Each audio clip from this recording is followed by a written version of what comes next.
Hey family, I'm back. A month and a half way in ceremony and retreat. This is a raw and unfiltered podcast. I got a few things jotted down about my month and a half in ceremony, but I'm just going to drop into my heart space and speak freely and allow whatever wants to flow out. I do have some intention not to share too much about the ayahuasca ceremonies, the diet, and the nature of all these things. More so about the primary process, the learnings, and the pathway towards those learnings. I think that's most important, and I think that's what offers the most value in sharing the stories. Speaking about heightened experiences that are really inevitable at their root. It may have some kind of transmission and may feel like a little bit inspiring, but I mean, maybe I'm just much more inspired to speak about the inner work, which is really not attached to the ceremony itself. Actually, in many ways, the ayahuasca ceremonies, of which I did 20 and 30 days, were in some sense like integrations of the inner work that I was doing outside of ceremony. And for many people, that might seem backwards. But I have such a developed systemization of how I do inner work, and I came there with very particular intentions, and regardless of ceremony or not, I knew what I needed to do while I was out there. So that was my primary focus, and I did well, and I mapped my journey in the last few years onto the scaffolding of the hero's journey, and I've made a full completion. If you're familiar with that system, the final step is the return with the elixir. And in preparation for this podcast, I pulled a tarot, which I'm sure I'll mention in a little bit as I get in.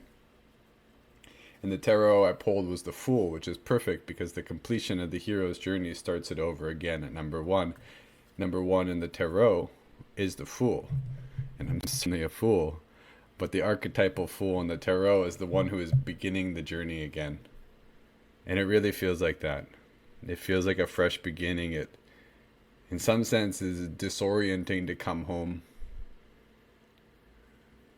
with, you could say, like a new template, a new axis of orientation, which, you know, my life is quite familiar in the sense that I have the same home, though I do feel like I'll be moving soon, and I'm wearing the same clothes, but the clothes fit different.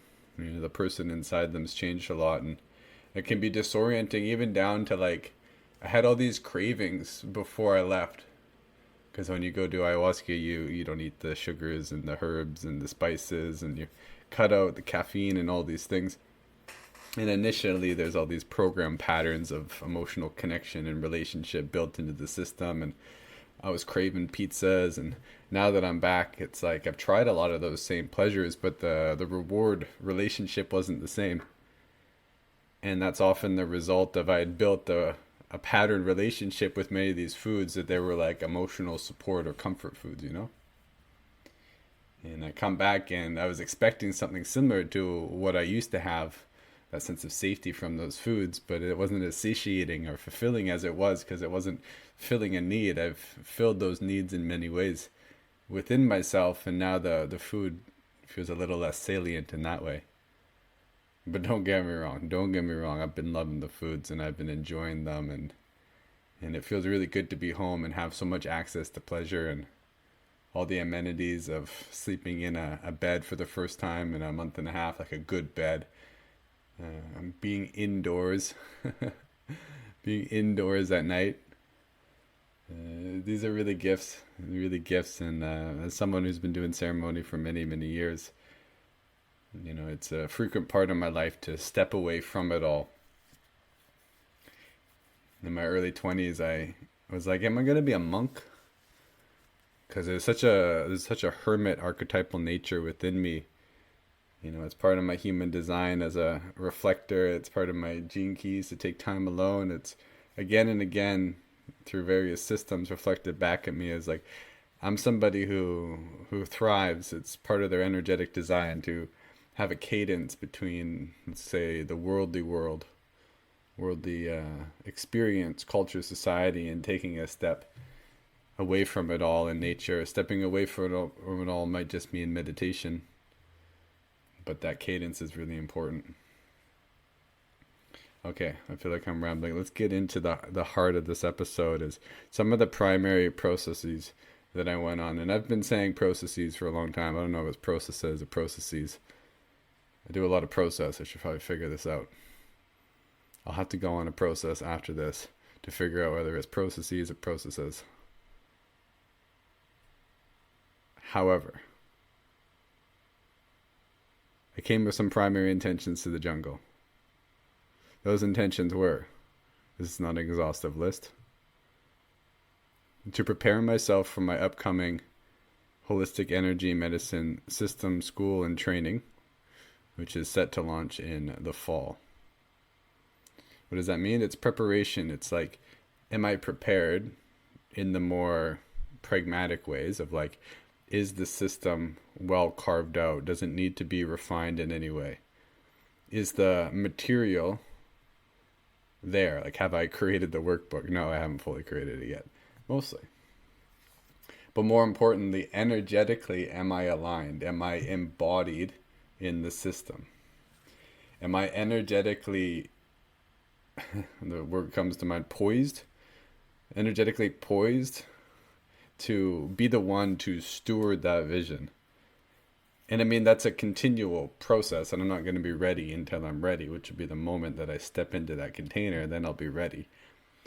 But I like to make a really clear mapping, and I do this for many different areas of my life, of where I'm at now and where I would like to be, for example, when I step into that container. And then I can create clear goals, or at least orientations and intentions of the trajectory that I'm on, so that I can make progress. I can set meaningful actions in my day and leading up to it that will prepare me so that I'm feeling ready. I'm putting in a certain amount of work, which is like a reward. It's like a prayer. It's like I get an emotional high. I get excited. There's like a motivation involved in it. It's like an access to a growth and developmental pathway within me. And because, at least to the degree that I know myself, these dreams that I had, the vision for my life has come from a quiet space within me. It's channeled from my higher mind, or the soul, you could say. And with that guidance, the vision that I have with the school and a future family and my involvement in community is the perfect thing that's going to help me to grow holistically in all dimensions of my life. It's not just like I want to be the best yogi, and that has the dimension of whatever people think of a yogi as. It could be like spiritual yogi or flexible yogi, but that's very limited in its scope. I mean, not the whole yoga union, the full spiritual dimension of it, but if you're looking at like just a goal, be the best at this sport or whatever it is, very limited. I'm looking at the holistic picture of like all my gifts are going to be on display in some sense when I serve my mission. Like even my drawing and art, which isn't a big part of my let's say my business, but I do a lot of drawings as I'm designing things, which is one of my gifts. But it's like ordered perfectly in there among all the other gifts, because I'm so much more passionate about teaching meditation and internal arts, and then practicing those as well. So that plays higher on the hierarchical list.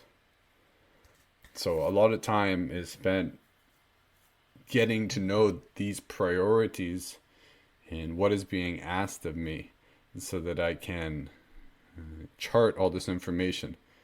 And I'm sure I'll mention a little bit about how I do my comprehensive charting of my goals and my vision. But let's keep going on the intentions of why I was out there going for this month and a half long ceremony and retreat. the other one, and it's very much connected with what I was just speaking to, is this confirmation that I want to be a father, which I made years ago, maybe 2 years ago. You know, a few years before that, I mentioned, especially in my 20s, I wasn't sure if I wanted to be a monk. Like, it wasn't in my mind. There was like a full confirmation. And for me, like, a full confirmation is a decision. It means it's like it cut off the other path. And a clear decision like that is, mwah, is gold. Because when a clear decision is made, then it's like, okay, now there's time and I can devote my energy towards this direction. And once again, just like the scaffolding of a school and who I'm meant to be as I step into that container, who am I meant to be as I step into the container of fatherdom? What preparations are there? And I can hear people speaking softly in the back of my head that are like, you'll never be prepared for fatherhood, because this is what often comes up when I speak to this. And of course, all the preparation I make, there will always be things which are my growths, things that I'm meant to grow into and learn, of course. But there's many things an individual can do to prepare, to set the foundations so that the lessons aren't so harsh, you know? Hey, I've never been a father. Maybe I'm speaking out of an area that I'm just completely out of the rails on, or projecting all over the place, but I mean, it's my podcast. I do a little projecting all over the place. People are used to that. But with any sufficient goal, and like, what bigger goal or challenge or soul connection is there than raising a family? Like, there's a few things in this life that an individual can commit themselves towards that take more of them. Or a better way to say that would be, there is more of us to offer to that prayer and to that challenge. And then the final intention that I'll share, so we got preparations for the school, preparations for family, and then self-healing. You know, these things are all very much connected as one thing, but self-healing, specific areas in my body and holistic perspective is they're connected with my mind, emotions, old traumas, stories, etc. in there. So cultivating myself, like the self-healing aspect, but also the growth and the hours of practice to help build my embodiment of the respective traditions that I hold and carry, to be in integrity with the new level that I'd like to offer these practices and teachings in.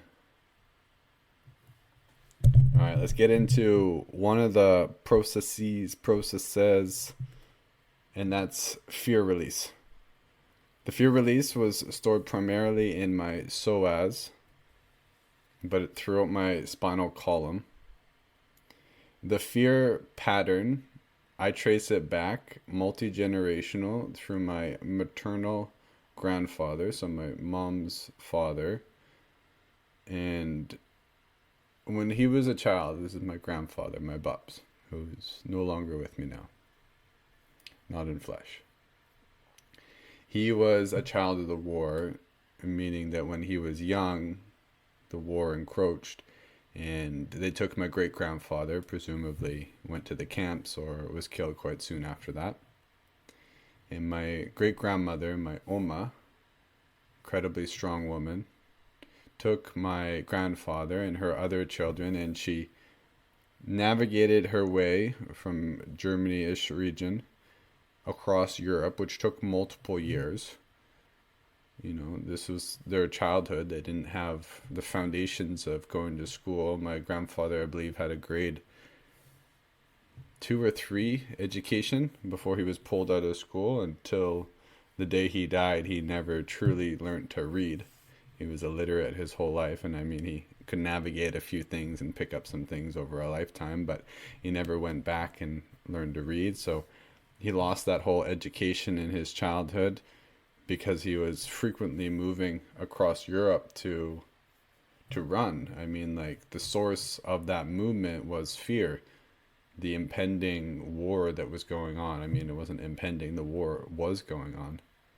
Impending that they could be captured or something bad could happen to them, losing the father, the parental, the masculine figure in their life. And eventually they made it all the way to the most western part of Europe and were a stowaway. So they illegally went on a ship, which was the Titanic sister ship. I believe it was something along the line of like the Lithuania is what it was called. And because they were a stowaway, they didn't have access to food. So my great grandmother would go up and steal from the people above, and she would mostly just get like butter, is what we were told. So they would just eat butter to survive, and my grandfather didn't eat much, if any, butter ever after that. And I don't blame him. I'm sure that butter taste was associated with a lot of negative emotion, or just a lot of butter does not make your belly feel so good. So body's got a wisdom. Anyways, they made it over, and then they got to Saskatchewan, and even, it's a long journey, where they originally set up, eventually going to BC, and my grandfather and his siblings worked, and my grandfather was a really hard worker, and I could tell that, he loved my great grandmother, my Omi, very much, and he wanted to take care of her and please her, and he continued to do that until she passed away. And fortunately, I had the opportunity to meet my Oma, my Omi, my great grandmother, for a number of years when I was younger, and my Bups, my grandfather, loved her and took care of her. So what does this all have to do with my SOAS? So that patterning of fear in the early childhood, it becomes imprinted in the nervous system, and people of that generation, for the most part, weren't aware of the mechanism of fear patterning and trauma release and all the things that we are so blessed to know about now. Nervous system regulation, understanding our triggers, etc. So this is my understanding, is he held a lot of that fear in his system. And the thing about imprinted fear in our nervous systems is not always active in its fullness. There's a certain degree of dormancy of fear that can live in the system, and though it always will have a certain, let's call it a sympathetic tone or buzz in the system that prevents the whole nervous system from reaching absolute rest, like complete blissful rest of body and mind at the deepest level, it may or may not be active to the degree it's like full on fear in the system. So it's like this degree of dormancy, but then it would get triggered anytime that we are fearful or stressed, and it would be like an overreaction to that stress would be a common thing. So anyways, my grandfather had this, and then he passed on some of that fear imprinting and encoding to my mother, and she passed some of that fear on to me. So the connection I have to this and the identification of it, it's something I've been aware of for quite a few years in my life, is like a low level fear of not feeling safe. And there's many other contributing fears to in relation to that, but it's my experience that when we get to know ourselves at a very subtle level, we get to understand what fear, like the energy of fear, and to discriminate what the patterning is, what its process triggers are, etc. This is part of the healing, especially when we've healed something. It becomes much more clear what it was. And sometimes it's lineage of where it came from. Not always. Sometimes we release things and poof, gone. No need to know what that was. I'm just glad it's gone, So the identification of this pattern in my system has been something that I've worked with my whole life, is an underlying fear of not feeling safe. And it's an encouragement to keep moving, much like I'm sure my grandfather had when he was young. This continual drive to work, which in many ways is positive because my grandfather did quite well for himself. He was an extremely hard worker. and he made a good amount of money to take care of his family and to take care and to be able to provide many beautiful experiences for me, his grandchildren, and all of his grandchildren he loved very much, and he loved to spoil them. And I see part of his hard work driven by the fear, which is very interesting, and it's very common that many of our traumas or the things that are like heavier aspects of our shadow can actually be very positive in many ways. And this can be what can be quite nuance about our healing and what happens when we do heal and how it changes us. Many people have this actually, like fear drives them to great levels of success, or they want to be successful because they're very empty inside. So what happens on the outside doesn't necessarily reflect the wholeness on the inside. So perceived success, whether that's physical beauty and like a nice body, or material success in terms of power and money, may not necessarily reflect what's on the inside. And I mean, like, to the last house that my grandfather built, there was always some secret room, just in case the Germans came, like a closet that opened up where you could hide in. So there was always that, like, fear. And, you could also argue that that's just smart given our current government and how things are still quite corrupt. So, maybe that particular example wasn't motivated by fear. But anyways, coming back to the fear in my system, it's motivating me to act and to work, but not necessarily from a place of love and peace, a place of, I need to drive forward to build a sense of safety because I don't feel safe in my body. And once again, there's degrees of dormancy of this. It's not always active in my system, and I meditate very frequently for almost a decade now. I mean, I've been meditating over a decade, but as a daily practice and some kind of ritual coming in and shutting down my system to the degree that I can bring it down to baseline level. Even with that, there's that like tone in the system that prevents the absolute rest, like the resting in the bliss of being, which we don't get access to if there's fear programs in the system. And to the degree that they're active, we stay at a certain level of activation or stimulation, which usually drives the mind too. And it's hard for us to get out of mind and into no mind, into pure consciousness,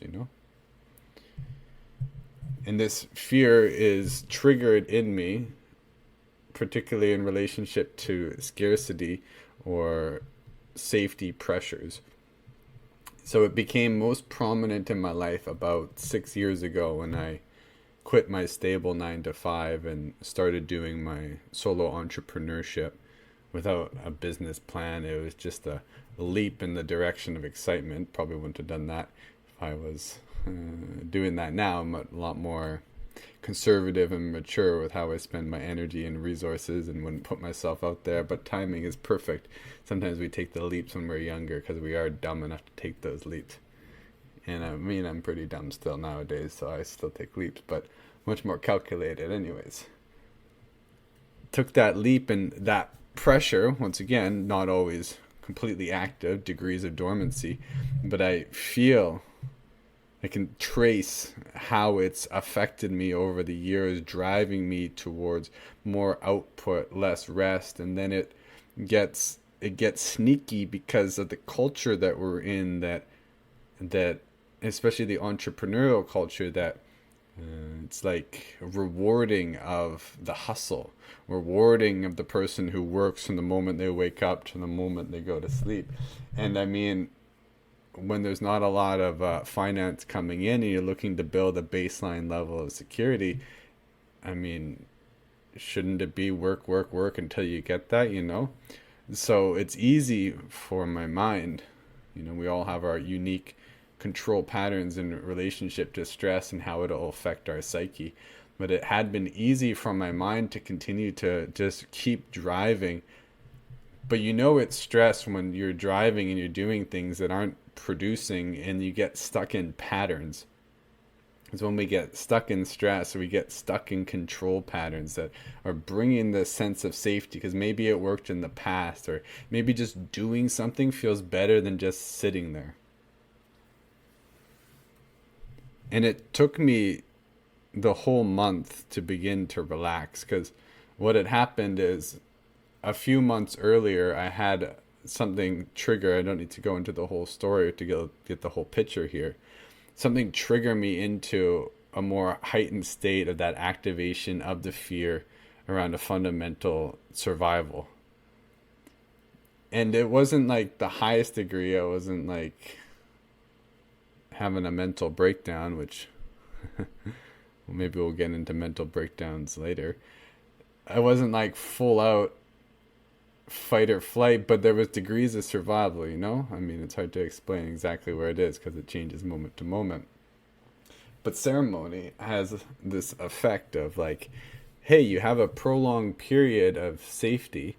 It's not the same as vacation where it's like, I have a prolonged period of safety. Let's experience pleasure, perhaps to the degree of checking out of our regular life, or taking a vacation from our problems, of like disconnecting from it. Ceremony is much more like, hey, you've got a spaciousness. Let's bring up the stuff that you've been pushing down, because there's an opportunity. There's a level of safety in the container that you're in to go into things deeper. And I mean, there was so much fear coming out of my system that it wasn't just a ceremony that it came out in. It was like weeks of discharging the energy, which was like shaking of my body, like tending to it, titrating, you know, like there's a capacity we all have to, let's say, bring up old charges or negative emotions, and then we can move into them, and we can move into safety depending on how we regulate our system. Right? So if there's a lot of fear and trauma in the system, the nervous system, the body has an intelligence. It doesn't just bring it up when we're in the supermarket, thank goodness, though it happens. It doesn't just bring it up at random. There are certain psychological mechanisms in place, psychological armorings that are holding the trauma, the fear, and the things that are stuck in our nervous system for the most part until we're safe enough to go into them. Working with a therapist, working with a breath worker, working with a ceremony, taking a substance like a plant medicine, which can clear some of the blockage so we have a space to open it up. And I got to a point towards the end of the month there when I was like, oh, I'm finally relaxing. It took me like the whole month to relax. And once again, there's a spectrum there of degrees of relaxation. I was relaxing and meditating every day. I was hanging out in the hammock like I was a cooked ham, having myself a joy-gazzy of a time. So, yes, I was relaxing, but there was like the point at which I noticed that meditation wasn't effort. It wasn't like I'm going to set a timer or I'm going to set an intention to meditate and I'm going to quiet my mind for this period, which means I'm going to use some degree of concentration to focus my mind until my mind is more stable. And then after my mind becomes stable, then I can begin to release the concentration, the effort. And then there's like a place there where the mind is no longer like scattered, jumping, thoughts coming everywhere. And then there's an opportunity from concentration into meditation, just like the 8 limbs of yoga, dharana to dhyana. This is like a roadmap of meditation. You start off with effort and concentration, and eventually once the mind becomes focused, you let go of the effort of concentration, and then concentration is effortless, and then the mind can drop away, and the natural state of being, the aspect of you that is always meditating, becomes on the forefront, and then the mind becomes a background process, just like breathing is a background process in some sense. So the differentiation here is no longer needing to put the effort in that same way. When I sit, my mind is empty, so I relax deep. which is a representation of the safety in my nervous system. Because I cleared so much fear, there was much more spaciousness in my being that I could rest within, which is paramount. Now, did I clear every ounce of fear in my body? I'm living fearless in every moment? No. Did I clear all the fear at the root of that fear process? No, probably not. Did I clear enough fear that the default level of sympathetic activation in my system is dramatically reduced so I could reach an increased depth within my own being of safety, that I could rest in my beingness and have a more meditative default state of consciousness, less fear driving my patterns, behaviors, opening up more within myself to know myself and opening up new pathways and patterns out of fear conditioning? Hell yeah. So, that's the work. It's like we do a lot of work, it seems, and it's just a little thing in some sense, but it's a big thing in terms of the internal experience of it all, which is really special. And what it offered me, and this is, getting into some of the other work that I was doing, is like out of fear and survival patterns, and in accordance with my values of who I want to be to run a business, and who I want to be as a father, and who I want to be as a role model and example for other people, what are my set of values that I want to live by? And what is the cadence of my life? What is the unique energetic design of me as a unique individual, and how I should walk through the world? What is my path of flowing with Dharma? What is my Wu Wei? So these are things that I've been working on for years. But there's different levels of integration and actualization. And there's a refinement because the axis and orientations are always changing. For example, the value systems that I was working with 5 years ago when I was setting value systems are different now that I have a school coming out which is a legacy project. It's a years and years project. A family, that's a legacy project right there. That's a years and years project. And the value systems of me as a father versus the value systems of me in my late 20s, much different. So there's a continual process of coming into the value systems and the archetypes that are representative at this life, the developmental stage of life, if you will. And the nice thing about going on a prolonged retreat is there's an opportunity to integrate those values with freedom. There's not worldly responsibilities. There's not a set schedule that I need to have a long to-do list, which is constantly pulling me into the things that I need to do, rather than just taking time to source what are my values, priorities, and setting that in the free and spacious way. Particularly as somebody who's been a solo entrepreneur and has gathered over the years so many fucking things. One, because of just what it takes to run a business, which I had no training in, no foresight. I didn't even think about what it would be. I just figured that I wanted to do it, so I'm going to do it, and figured it'd all work out. But over time, it was like, start a business. Oh, I need to get clients. Let's do some events. Oh, that works. So keep the events going. But let's also do retreats. Not just because I want to do more things, because these are different access points to sharing gifts and opening things up. And then it's like, oh, well, now there's this whole pandemic thing. Let's go online now.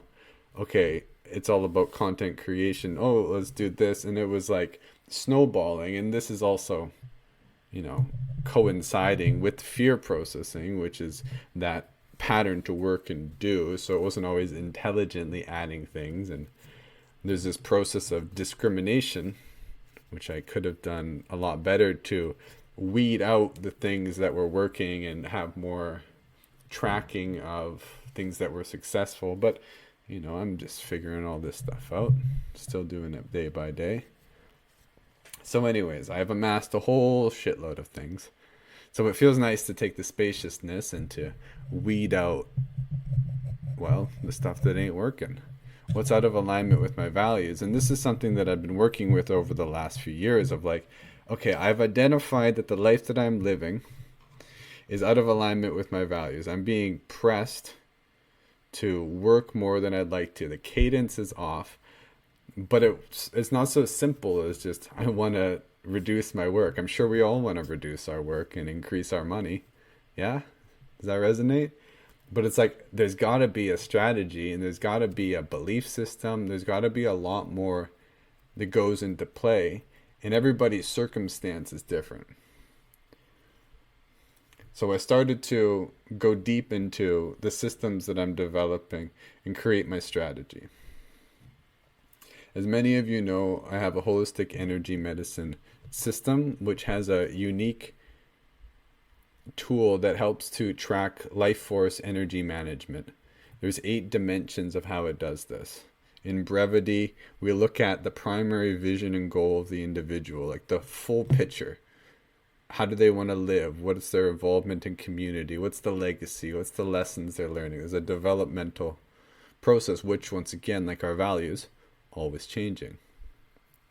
But it gives orientation and access. It gives motivation, the organization of our time, yeah? And then there's many dimensions of assessing our energy, from the fundamental balance of yin and yang polarities. Is our nervous system regulated? Are we spending more energy? This could be financial or our own energy than we're actually taking in.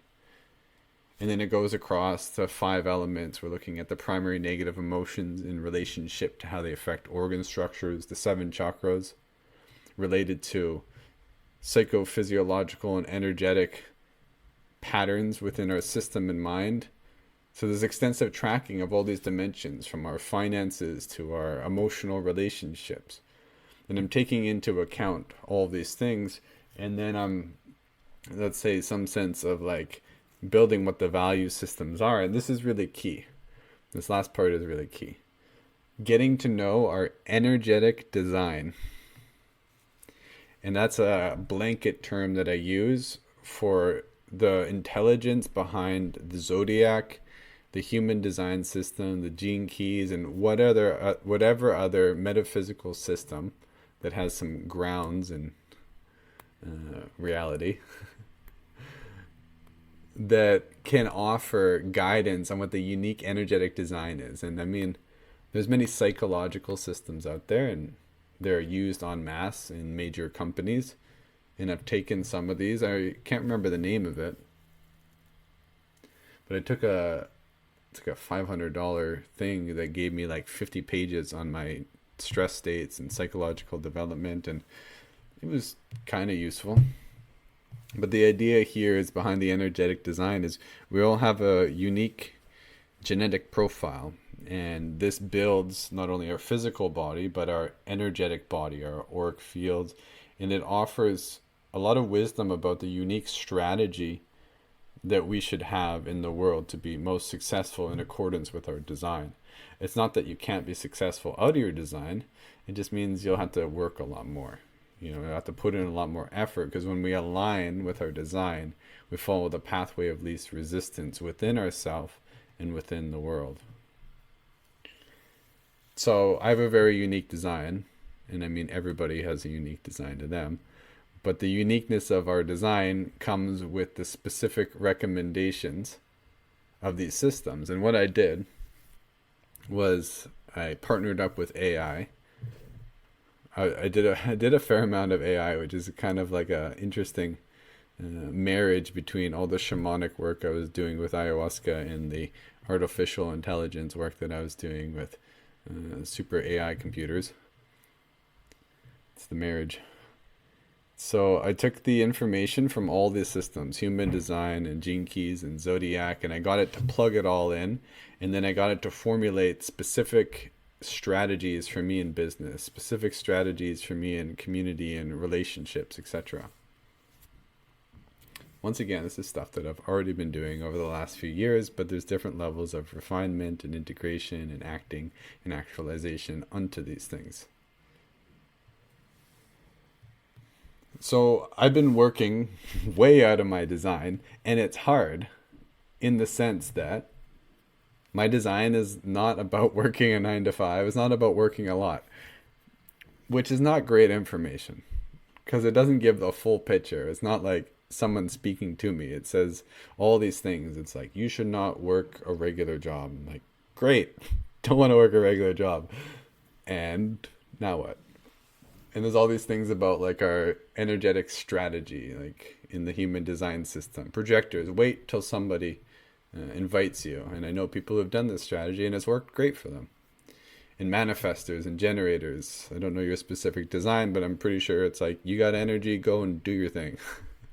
And that's great. I know a lot of these people, and then they have an idea and they do their thing and they're really successful. Great, strategy works. For a reflector, which is like 1% of the population, it's like, wait 28 days to make a decision. Wait 28 days to make a decision in our modern world? Nobody puts up with that shit. Relationship partners don't want to put up with that shit. Business partners don't want to put up with that shit. I mean, I usually reply to messages within 28 days. Actually, I probably lose them within that time and then I forget about them. But 28 days is not a great strategy of information there. So what I had to do was do my best, because the system isn't going to tell you at all. It's not meant to be like Big Daddy in the sky telling you what to do. We don't need another one of those. It's meant to be a energetic architecture, like a energetic mapping for our own self-wisdom to resonate with the information, and then to work with our own soul and higher mind to create a strategy.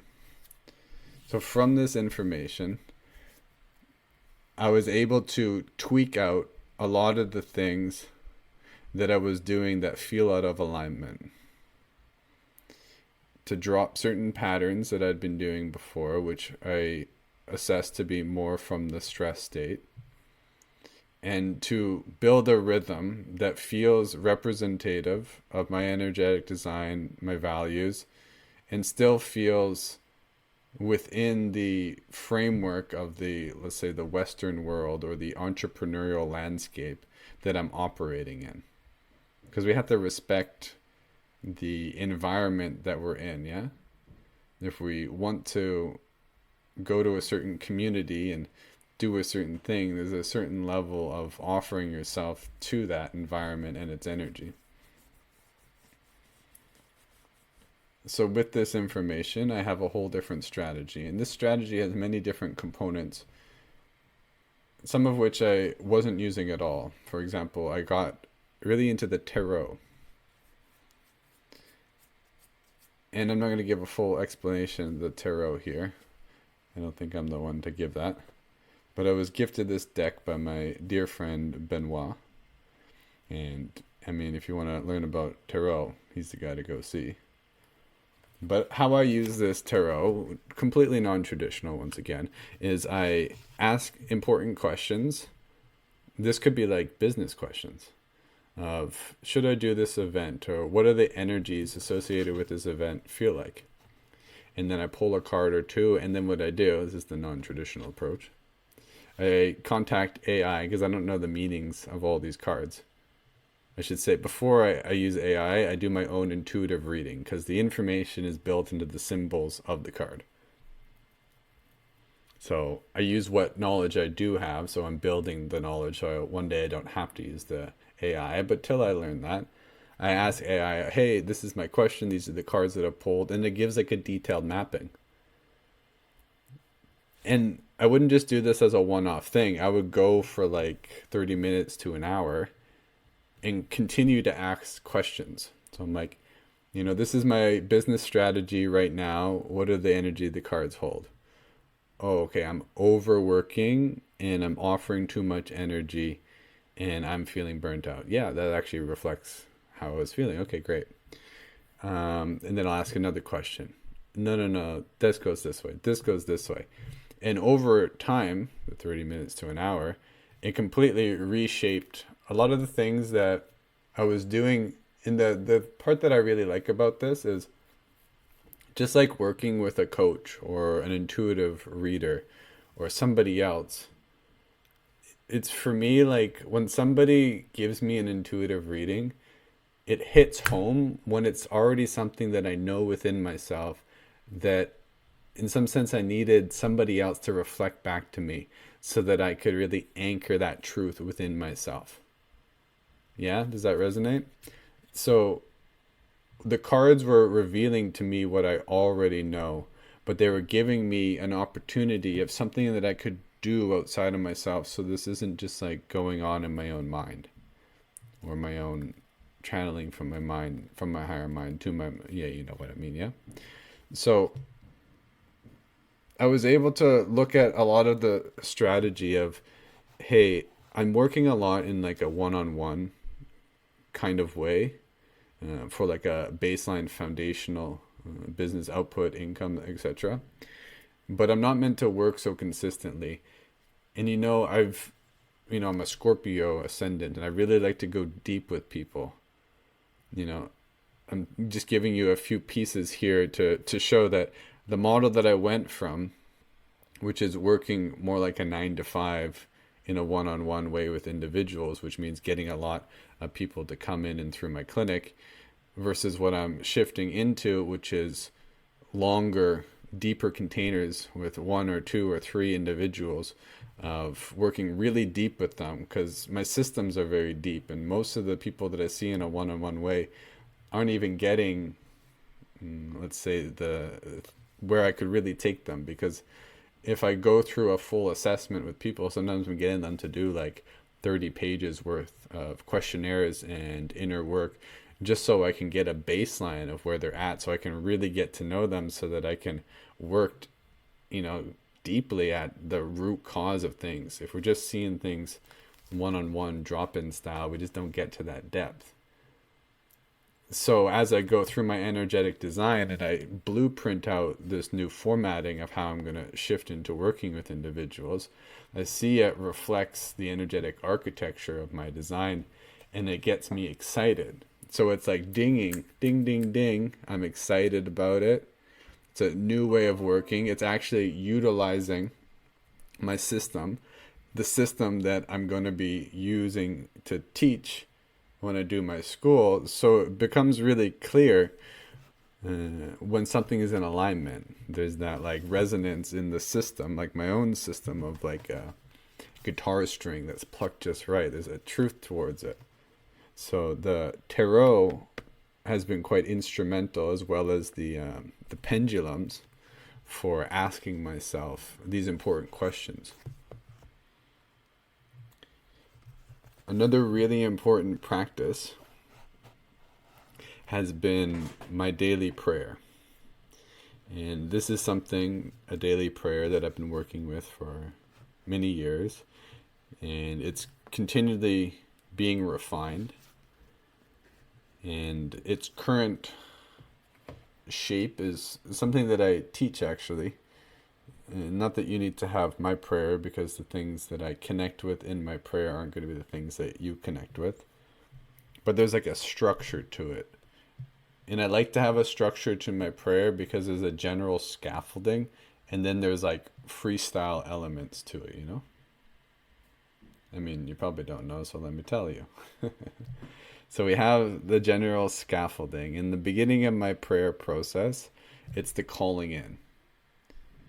The calling in aspects is like, who are you talking to? You're about to speak a prayer. With whom are you speaking? With who? With whom? I think that was right. So this is where it's freestyle, but a general call in. Holy Father, Holy Mother, Great Spirit, to all my relations, aho.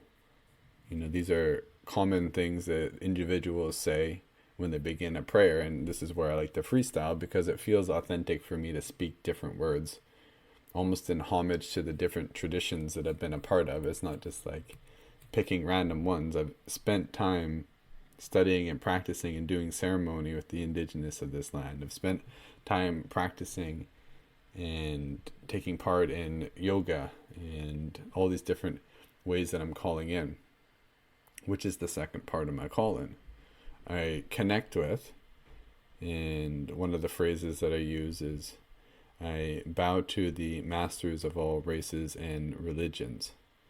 I connect with the lineage of Kriya Yoga. So this is the lineage that I'm a part of, and there's something to connecting with a lineage. Like a lineage is an energetic line from a self-realized being passed on. There's a transmission there, and when we connect with our lineage, we connect with all the energy of that lineage and the energy of practice, like that we've cultivated, that I've cultivated within myself, and that comes online as I call that in. And it's the same when I connect with my sacred pledge in the Sundance. So I've made a pledge in front of elders, and I'm going to pledge again this year for what I'm dancing for. And then I'm going to go and I'm going to vision fast for 4 days without food or water. And then I'm going to Sundance for 4 days without food or water. There's an energy associated with the words that I have spoken in that sacred pledge. So when I call that energy in, I'm calibrating my system in accordance with that prayer. And then I continue to call upon some ancestors, Vern Chenos, the Sweat Lodge teacher that I had. I call upon my family, past and future, meaning I'm connecting, with my ancestors, with my mom and my dad, grandmother, grandfather, etc., as well as my future family, my children. And it's like, aho matakyo wasan to all my relations. It's a good way to begin a prayer, because it's like, here I'm speaking to all my relations. I've named a few really important relations and relationships. But when we say I'm speaking to all my relations, how do you speak to all of your relations? It's different than you speak to your bros, There's a different languaging. Just picture God, herself, himself, however you want to build that archetypal form. How would you stand in the presence of the Lord? How would you speak? Would you mumble? Probably not. Like, I'm not doing my prayer like I actually say my prayer as I'm speaking it to you now. There's a certain way I hold my system energetically, and there's a certain way I speak. Because I don't want to speak like a child to proverbial Big Daddy in the sky going, "Oh God, please do this for me, and please bring me money, and please," because I'm not a child asking Big Daddy in the sky to give me things. A prayer is much more a conversation with the universe. Hey, I'm willing to offer this, and this is what I'm asking. I'm giving gratitude for this. Let that be known so it ripples into the universe. Hey, this is my vibration. I know what I put out is what I get back. So it's working upon universal principles. So you got to speak man to man with God, if you know what I mean. Or recognize the God within yourself. Many different things, seemingly paradox, which are saying the same thing. God is not outside of you, and yet when you speak a prayer from your ego, you're speaking it to a higher place, and yet that higher place is actually within you. Don't mean to get it twisted and make it confusing, but that's this metaphysical stuff. It's all different levels and all different dimensions of knowing and reality. Blah! So I go on from the prayer, and I don't make those noises during my prayer. And once I've called in the power of the breath, the 4 directions, etc., and I finish that phase of it, then typically I call upon the clearing of any negative energy, entities, or thought forms that are out of alignment with, and then I go through each of my chakras.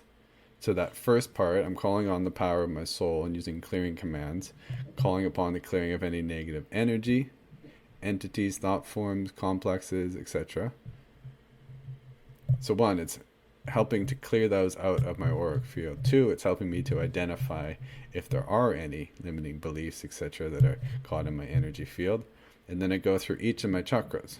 What does that look like? Simplified version is call upon the clearing of the negative energy associated with abundance. So there's a moment there where I say abundance and I attune, and sometimes I'll do this more like a scale. Am I 10 out of 10 feeling an abundant state? Do I believe that everything is perfectly as it's meant to be, that I have everything I need when I need it, etc.?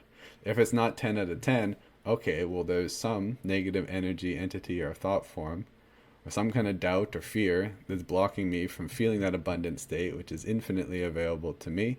Abundance is all around. It can be cultivated at any moment. Yes? Yes. So, my work is to clear anything that's out of alignment with it. Simple enough. How does that clearing happen? Well, sometimes just the identification of the limiting belief or emotion, shifting into the positive belief story. Sometimes it's more of an energetic purging process, breathing, shaking, whatever it is. This prayer can be done as simple clearing commands, or it can be done as a longer energetic process. And then I go through each of my chakras.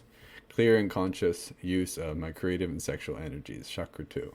Chakra 3, I connect with my sense of self and will, but also with the archetypes. So I call upon to connect with the king, the warrior, the lover, and the magician. Once again, an opportunity to check in for any shadows of those given archetypes. Connecting with the unconditional force of love within me, the giving and receiving thereof. Calling upon the connection of my voice, truth, communication. Connecting with the power of the Ikaro, the Shipibo, and the Lakota chants, as well as connecting with my purpose. So I'm going through my soul mission to empower individuals to optimize and harmonize their energy through the holistic energy medicine and Wuji system to live their dharma and achieve their dreams. And the 7th chakra, the path of self-realization. So I've connected all of my chakras with intentions, which are creating a vibrational architecture to my thought process, to my decision making. I'm clearly stating what my mission is, my orientation to life, and my relationship to the world, and how I should meet other people, etc., etc. From here, I transition into phrases. I have a number of potent phrases that help to guide my life. You can think of these as mantras. I'm not saying them in repetition necessarily, or at least not more than 3 times, though they could be. Things like Wani Wachiela, or Lakota saying. It says, I want to live. It's a proclamation of life. Proclamation of life that means, yes, there's suffering in this life. Recognition of it, and a willingness to take it on as prayer. Hokahe. Today's a good day to die. A willingness to show up. Every breath, every step is another one. It's a remembrance. It's a standard of living that I don't think I've ever lived up to in a day, but doing my best to live my prayer every breath and every step as a conscious experience. After I do that, if I have more time, I sometimes move through a 5-element one where I go through my 5 elements, the negative emotions and the positive virtues. Where there's anger, let there be kindness, etc. And more commonly, in a shortened version, I shift over into my 6-part formula, and that completes the prayer. The 6-part formula being placing my hands on my heart and taking some deep breaths into my heart, because the first step's attunement. I've done all this work to call upon the energies, and I want to attune to my heart. Heart coherence is really key to organize the mind, the emotions, to regulate the nervous system. Then I align, generally hands in Anjali Mudra, prayer position. And then I connect with my dreams through visualization. Sometimes it's just a moment, saying the word holistic energy medicine, connecting with the moment that I serve in that container. Sometimes it's a process of seeing myself go through the various steps, finding the location, finishing the workbook, finding the clients or attracting the clients, and then moment I'm serving it. And then I can go projecting into the future. Okay, level 1 served again, now level 2 is coming online, level 3. The key with the visualization, not to get hung up on seeing things as you think that they're going to be, but just the general essence and the emotional resonance of it all. Building the excitement factor, and then it's also, which is the next step, to clear any fear or doubts. So if I'm looking at my holistic energy medicine school or the future of being a father, and I'm feeling all this fear or doubt that it's going to work out, no bueno. That's not the positive process. We want to be really clear on being able to connect with the goal and the vision as pure positive energy of like certainty that that's what's going to happen, established in the mind, so that when I'm taking actions, they're not secretly or subconsciously infiltrated by the fear programming. So there's an opportunity, once again, to clear. This could just be an identification of those circumstances or challenges and their associated limiting beliefs and emotions, or it can be a more directed process of like, let's work with this fear until it's gone, so that when I go to the next steps, which is equanimity, that I can stabilize the state of positivity. So cultivation is the fourth step, and that's equanimity, positivity, and receptivity. Now these are really key. Equanimity is not simply contentment. Equanimity is equal mind. It's a stable mind. And it is a mind that is not, what's the word? It's not reactive to positive or negative sensation. So in terms of the body, if a sensation arises and we have a habit pattern reaction to attraction or aversion, and we enlist that and we follow through, that's not equanimity. Equanimity is like a detached state where regardless of what's happening in the body, there's a equal mind. So the mind is stable. Equanimity of the emotional body, which is key to positivity, is such. Say you have an emotion. Toxic positivity is, I'm going to be positive. I'm going to push my positivity on this. Rose-colored glasses. Everything is gravy. Everything is great. This is trouble. Because now you're pushing out the negative, yeah? So first, equanimity, which is a capacity to be in a neutral mind and emotion, which means I can look at the situation as it is. My habit pattern reaction is that fucking sucks. If we skip over to positive without feeling that first, then we're just bypassing. If we're willing to understand that that's our habit pattern reaction and witness it without really reacting to it, because you can have the feeling without reacting by getting all mad and upset and, oh, poor little me, now we're in victim story. There's a different way to do that, which is to simply witness it arising in the system, come to neutrality, see that there's a positive, and then now there's a choice. Yeah, now there's a choice. So we come to equanimity, then choose positivity, and then receptivity, gratitude. So regardless of what's happening, gratefulness. Once again, just like the every breath and every step, this is a formula. Don't get it twisted that I live this every moment of every day. I don't want to appear to be more spiritual and evolved than I am. This is a scaffolding, a system that I connect with to help me to get better in my life. I'm doing my best in integrating these at higher and higher levels. So we cultivate our mind so that when we do the final two steps, which is to create and act. In some sense, they're one step. That's why I said them together.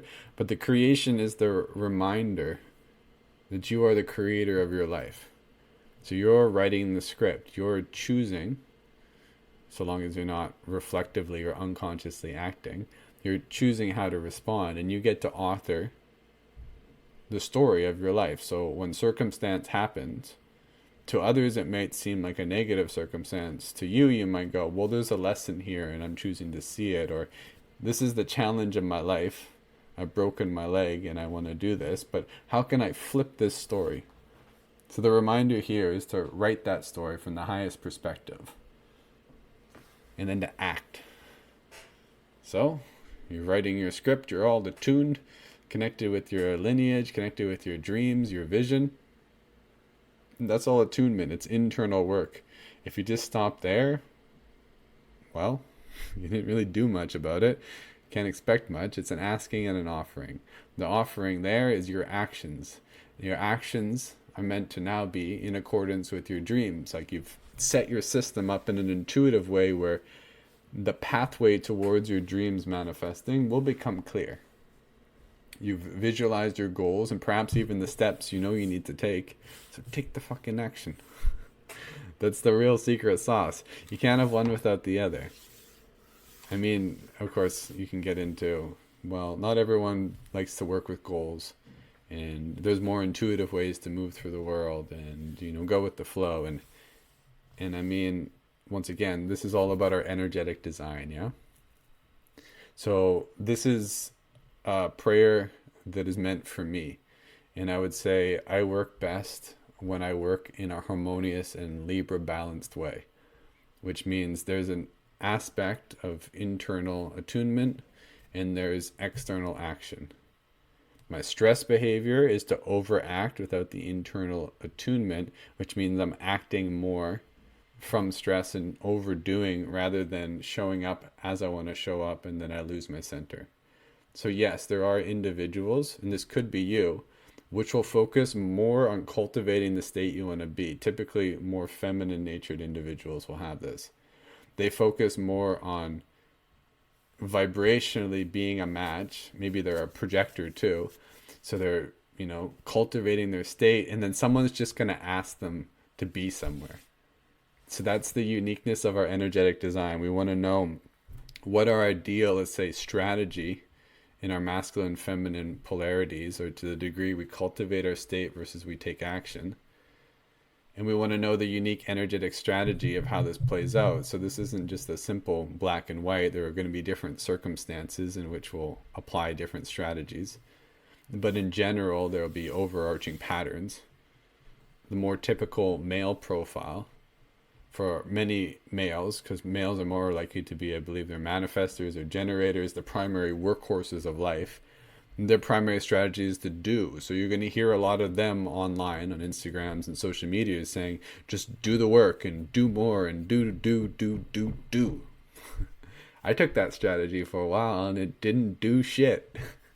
I overworked, burned out myself, and didn't get half the results I do when I take the time to cultivate my state, which, is pretty obvious now because I'm a meditator. And if I'm not taking time to cultivate meditation in my system and I'm overdoing the stages and places that I hold space in, I'm not emanating meditation from my system, yeah? So everybody has a unique mission, like a soul purpose of the things we're meant to do, and a unique energetic strategy of what's going to work best for us to show up in those containers to cultivate our gifts. Boomski! All right. I mean, I was there for like a month and a half. There's so much more to share, but I feel like that feels like a certain level of completion.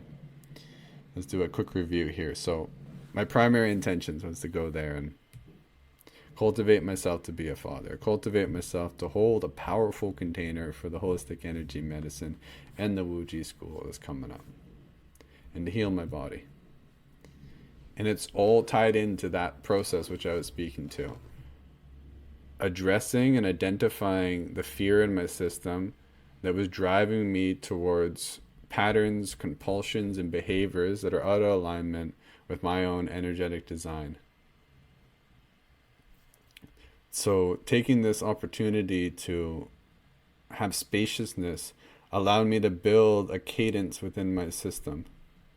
And I'm still in the integration of this. This is the real work right now as I come home, is challenging the old beliefs, because I'm facing those exact pressures to drive and push and do. So when we challenge our beliefs, what happens is the old belief system comes right up in our face, and the associated emotions, which would be the fear. And now the fear is not so like daunting because I've cleared so much fear from my system that I'm like chill as the fear comes up. It's like, hey buddy. But it might get to a point, if the fear brings up in my system, or for you in your circumstance, the fear gets so much, and that's like the pus of the wound coming up. That's the healing process. And things often are going to get the darkest and most challenging when that fear is right on the edge of being released. So I built up a lot of resilience in my nervous system. I'm stable in my practices. I have my morning prayer. I have so much meditation and practice that I've been doing on a daily basis. It's cultivated a lot of strength in my system. Now my work is to stabilize all of this, and when those fear-based programs and conditions come up, to see them for what they are. and to come to truth, and to come into my tools, the tarot, the meditation, many things I'm not going to mention because I didn't speak about them, but I have many different strategies now. And then also really key is like I've developed a strategy. What does that look like? It looks like a business plan. It looks like a holistic energy medicine system with 8 dimensions, which tracks everything from my moving to my breathing to my thinking patterns, so that I'm really clear on what I want to do. And then I'm going to know really obviously when I'm out of alignment, because I'm tracking these things on a regular basis. What negative thinking patterns did I identify during my day or week? Great, that's good information. Which eating patterns did I not like this week? Great. Why was I eating that way? Was I emotionally shoving something down again? Because I'll tell you, I haven't been doing that for the last month and a half. It's going to be pretty damn obvious if I'm doing it now. But only if I track it. Because life, in my life, got a lot of moving parts. And it's easy to just get going with the motions, especially if you got a future family. Especially if you've got a family. And I'm planning for my future family. So I'm setting in the habits and the tracking so that I'm on top of all this stuff. So when I invite in more things, more beautiful moving parts, little kicking, screaming baby moving parts, that I have systems in place for myself and as an example for those little ones.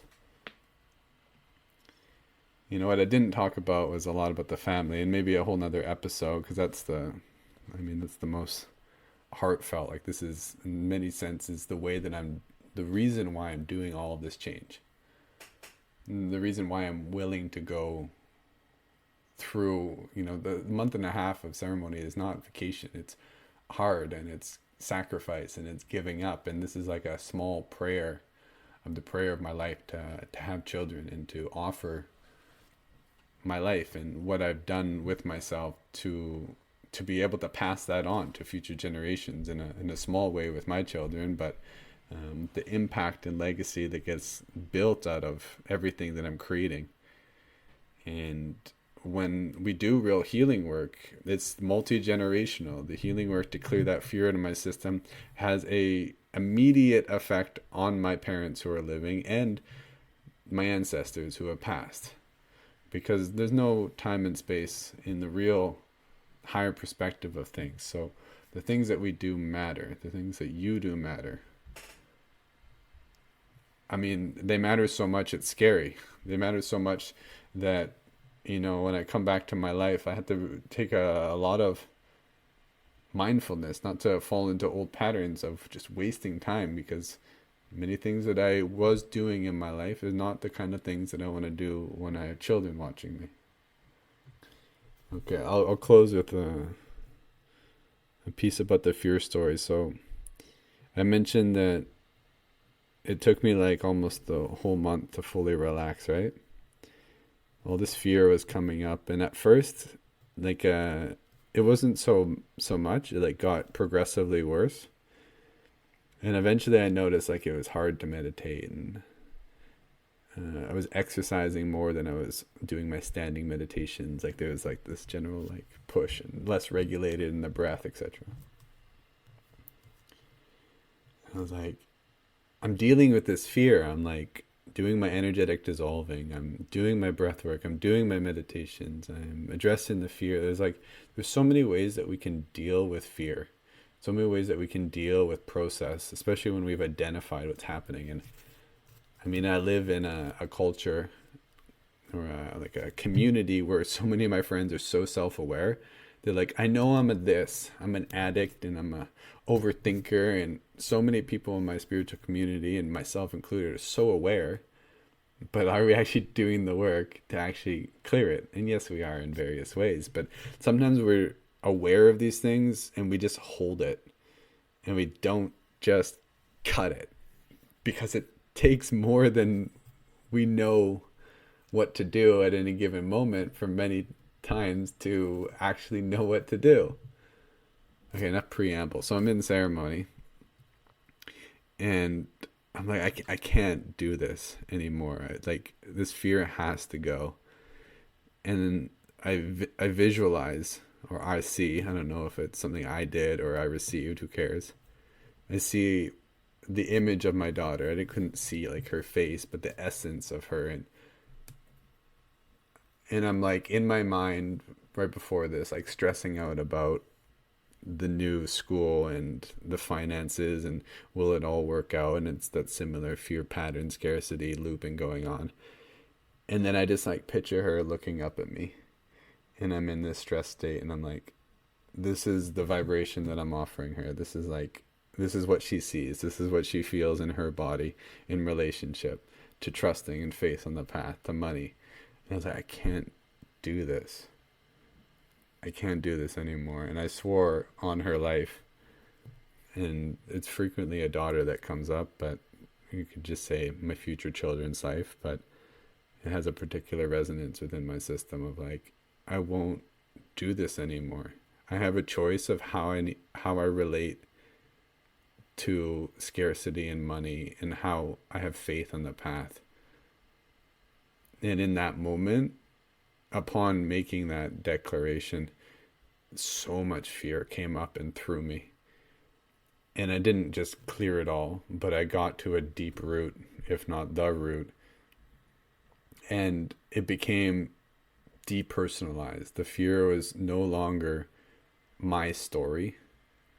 It was no longer keeping me in my own psychodrama. There was fear there, and I successfully, let's say, like detached from it so I could view it objectively, and then I'm not caught in it. So then I could step aside and love it. I could change my fundamental relationship, not only to the energy of like the emotion of fear, but that story.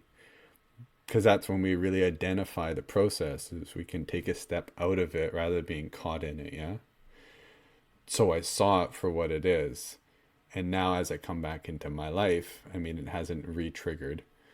But if it came up, I know I'd be able to see it, because you do it once and then you can see it before it happens. It's the problem with most things, is we're aware of the process because it's happened many times, but we're not aware enough to see it before it happens, or as it's happening, but early enough that we don't get caught in the way that it activates our system. This is true for any emotions, from anger to fear, you know? So I saw it clear as day. And then I tied that moment in that declaration deeply within my system. And this is something I've done before with an anger pattern that I had. And I was like, I swear, and it was in front of a group of a men's group, I was like, I will not pass on this anger pattern to my children. You are all my witness. And if I ever bring up that level of anger again, I will come back to this moment. And it came up within 2 weeks, that level of anger that I've only seen about 3 or 4 times in my whole adult life.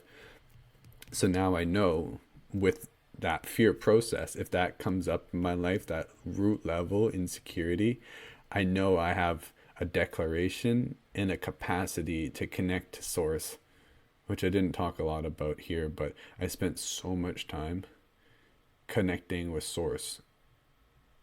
And that may be an ambiguous thing for many people, but it's a degree of love and safety and availability and consciousness that when that begins to rewire the system, the impossible becomes possible. So in that moment of declaring to my future daughter that I won't hold that fear, I know I got right to the root of it. And whether or not it forms its little ugly black shadowy head, as these processes often look in the mindscape, then it's distinguished. It's on its way out. So that was a really special moment. And it shows like the real power of our prayers. Is why I spend so much time connecting with my vision and the emotional energy of it. Because for all I know, I won't have a daughter maybe not even have a daughter. Maybe I won't even have children. Who knows? Maybe it's just like an idea in my head. That's not what I actually think, but maybe. But this could be years from now. Whatever it is, it's something that I can connect with in this moment that gives me strength. And The idea of having children has brought me so much strength over the last 2 years since I made the determination that I want to be a father. Most of the hardest moments in the last 2 years that I've had, my little daughter has come to me and has given me strength. Not because I'm like always like connecting with it as like a conscious process. Like it's just the energy that comes to me. And that's it. It's like that's the motivational mechanism being enlisted. That's the ceremony of life. It doesn't need an ayahuasca ceremony. I can connect with this vision that I have in each and every moment. And that's why I have my daily prayer. That's the continued integration and the non-reliance on the medicine. It's like I have the capacity within me to evoke all the energy that I need. It's all within me through my lineage, through my pledge, through my future family, to give me the energy, the will to overcome any challenge. And this is what gives us, or me, the ability to go from the level that I was working in to the next level, which is holding a larger container, which is the family container, which is the school. Because the individual I was living as, and his respective fear-based programming and conditioning, the limitations of his mind, the percentage of faith versus fear in his system, completely different than the individual that I'm operating in as now. Still an infinite road to go, but hey, we gotta look at the data points of what we're doing well and what we've done. So, I mean, now that I've gotten into this deeper piece, I want to talk more about the vision and the family, but that's not the time right now. The time is to go to power yoga and go be with my community and to cultivate some good energy in my system that I can go serve my community. So thank you for listening. Maybe I'll do another reflection, and then I'd like to move on to doing a good series on energetic management, which is one of the big things that I'm shifting my focus in. Another thing that came about with my tarot is to get really clear on what I serve, like who I serve, what the problem is. And it's something I've resisted for years because I didn't want to niche myself down. But something happens when we take direction, and it's taken me some time. It's just like when you're in your 20s, you want to see the world, and for me, date a bunch of people and have a bunch of experiences and all these medicines. And over time, less and less, it's about doing all these ceremonies, and it's about focusing on one thing, one family, one vision, and then the rest just is peripheral to all of that. It's beautiful and maybe take part in it on occasion, but there's a central line of development. So getting people out of stress, and I'm very high level at understanding the energetics of everything from sexual energy at this most subtle like chakra chi level. This isn't just like gross economics of energy. And this is why I built the holistic energy medicine system and the practice of Wuji and Qigong, to give people the deep understanding and the subtle ways we leak energy, or the ways in which we haven't made up our mind because we're afraid to make up our mind, or we're not clear and listening to our soul enough to have the clarity to make up our mind. Because once we make up our mind and our vibration is clear, it's anchored in, then it's a whole different vibrational trajectory we have in life, and we can walk through the world in a whole different way. We'll magnetize the experiences and the synchronicities towards us that we need to have. So, I'm a fool again. The beginning of the tarot, come back from the hero's journey with the elixir, and it's time to start all over. A whole bunch of new challenges arising. It's a good day to die. Hoka hey.